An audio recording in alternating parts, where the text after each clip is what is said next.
Nothing makes the Federal Reserve Bank happier than to see Bitcoin prices fall. Bitcoin was originally adopted to fight the Federal Reserve Bank, it was adopted to fight fiat currency, and it was adopted to get government control out of your money. Now, while Bitcoin and cryptocurrency in general is a long shot away from replacing the dollar, it has come a long way to transform the way that we look at money. But now it looks like the Federal Reserve Bank might be waging a war on Bitcoin. It started with the CBDC, which is a digital dollar that the Federal Reserve Bank announced that they'd be potentially creating. But now the Federal Reserve Bank wants to attack Bitcoin and cryptocurrency in an effort to tame inflation. Let me read you the first sentence from an article on Yahoo Finance. The first sentence reads that the United States Federal Reserve's campaign against inflation might not be finished until you've lost money on Bitcoin. Our central bank, the Federal Reserve Bank, has two goals. They call them mandates. Mandate number one is price stability, and mandate number two is maximum employment. If you've ever heard Jerome Powell, who is the chairman of the Federal Reserve Bank, give a speech,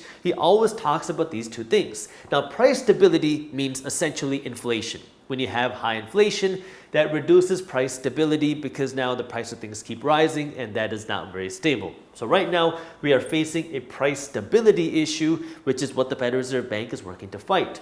Second, when it comes to maximum employment, this essentially means the strength of the economy.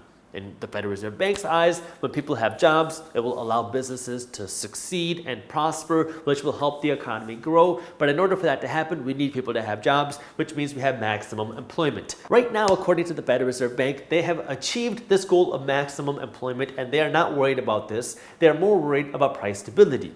This is why they are working to fight inflation by raising interest rates and doing quantitative tightening to influence and create more price stability, because we have maximum employment and they're willing to sacrifice some of this max employment in order to create more price stability. Now, there are consequences to this, especially in the cryptocurrency market. See, when you're fighting inflation by raising interest rates, it makes borrowing money more expensive and it lowers the amount of dollars in circulation.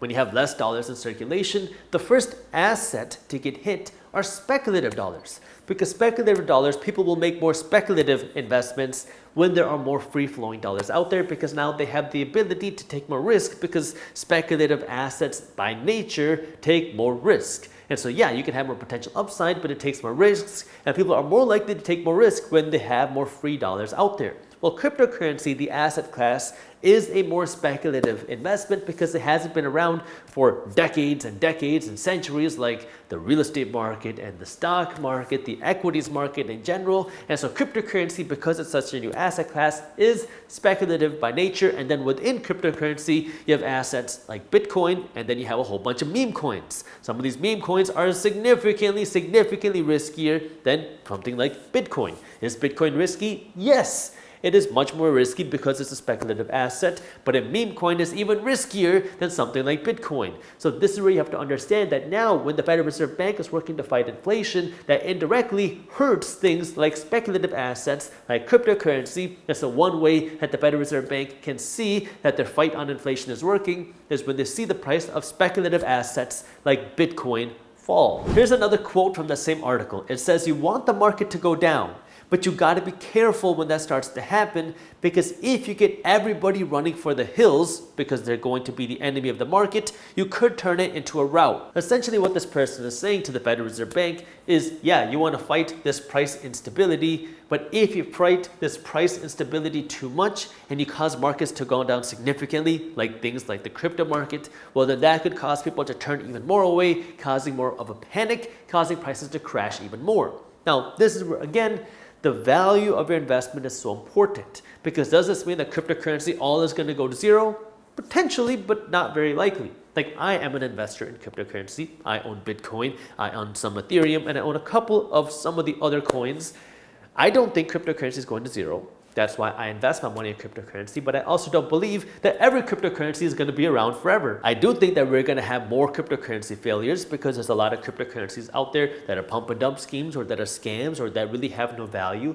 And as you go through these types of economic environments where interest rates are rising, the investments that have good fundamental values could go on sale.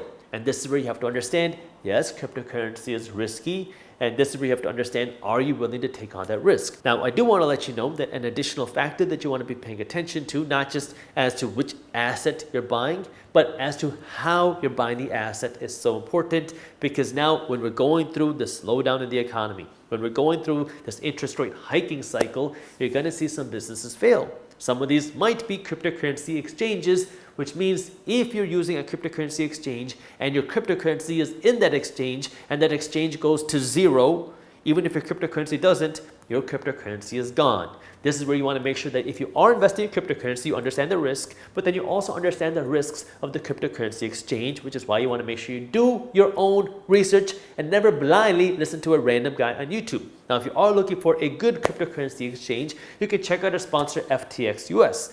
I like FTX US because one, they've been bailing out and helping out a bunch of the other cryptocurrency exchanges out there. And second, their fees are significantly lower than pretty much every other major cryptocurrency brokerage out there. So now when you buy cryptocurrency, more of your money can go to actually buy you crypto instead of just making your brokerage richer. The nice thing about FTX US now is that if you want to buy something like, say, Bitcoin, you can pick your schedule.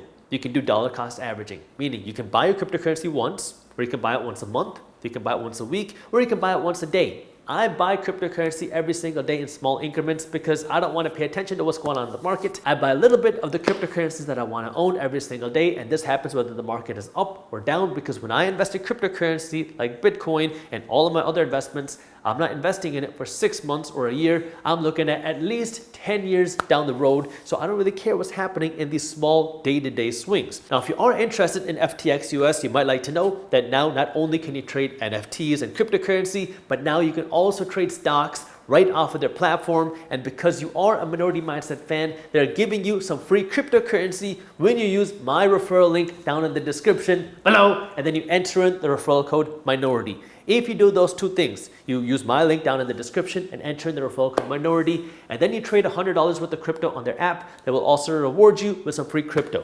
If you want to learn more, I got the link to how you can do it down in the description below. Your goals really have to be able to align with your risk, and you have to understand where is the speculative part of your portfolio. For me, I invest my own money into 5 places. I invest my money into my own business and startups. I invest my money into real estate. I invest my money into stocks. I invest my money into cryptocurrency. And then I invest my money into physical gold. This is the order that I invest my money. So cryptocurrency is pretty far down the list because it is the most speculative investment that I have. And so for me, it's something fun. Even if the cryptocurrency investments that I have went to zero, it wouldn't affect me. If they grow, hey, it's great. It's something that I enjoy. It's something that I believe in, which is why I'm investing in it. But I also understand the speculative nature. My biggest investments are my own business, my physical real estate, and then my stocks. And so this is where you want to be a prudent investor and understand how you are making your investments, especially if you're investing your money in speculative investments. Because now in this part of our economic cycle, investing in speculative investments is more risky because as the Federal Reserve Bank raises interest rates, it makes borrowing money more expensive, which means less dollars floating around, which hurts the valuation, especially of speculative and risky investments. But now if we go back to what I was saying just a little bit ago, where you don't want to keep your cryptocurrency in an exchange, the reason why you don't want to do that is because your cryptocurrency exchange many times is a tech startup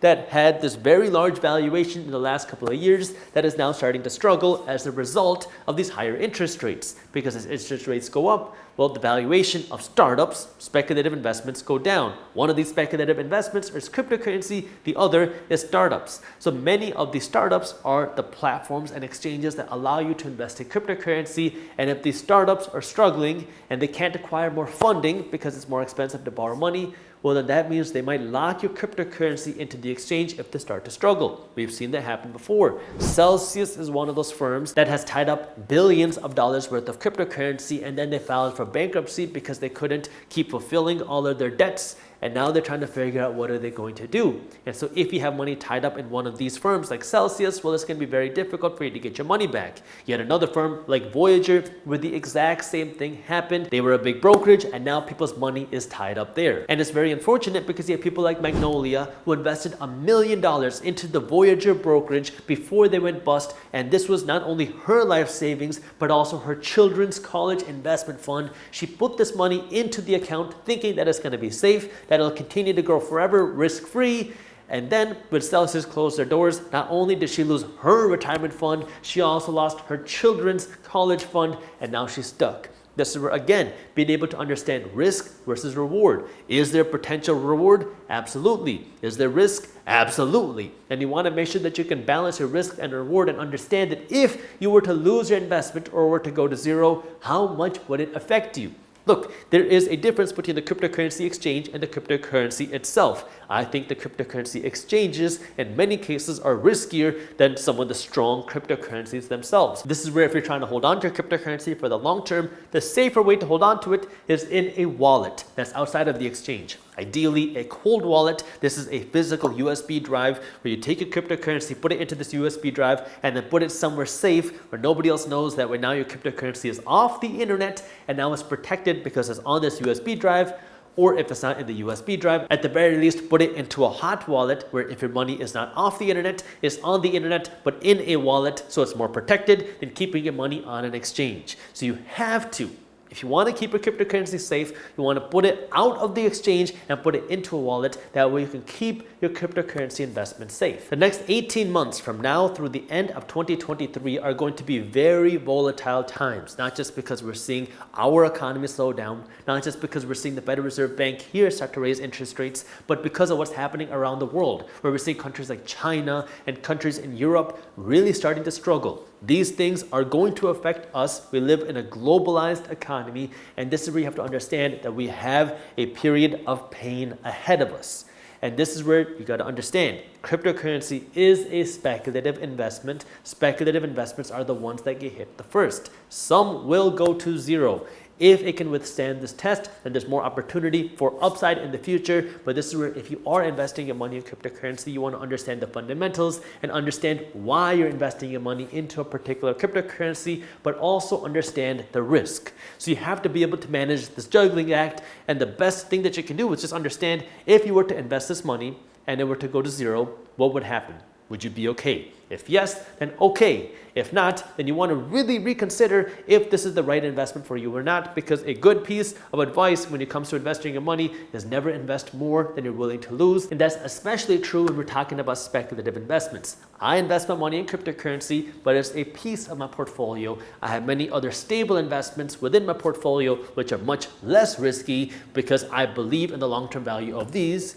Cryptocurrency, I understand the risk, but I also believe in the value, which is why I'm investing my money. So this is where you want to do the education and research for yourself. That way you can make a smart, educated decision for yourself. You assume, oh, if I just made some more money, then I can pay down my debts, I can do this, I can do that. But what happens to so many people is you make more money, then your expenses go up. You need a nicer car, you want to go on a vacation, you want to do this, you want to do that, you want to celebrate because now you have a bigger income. And now all of a sudden you had a bigger income, but your expenses went up magically to align with your income.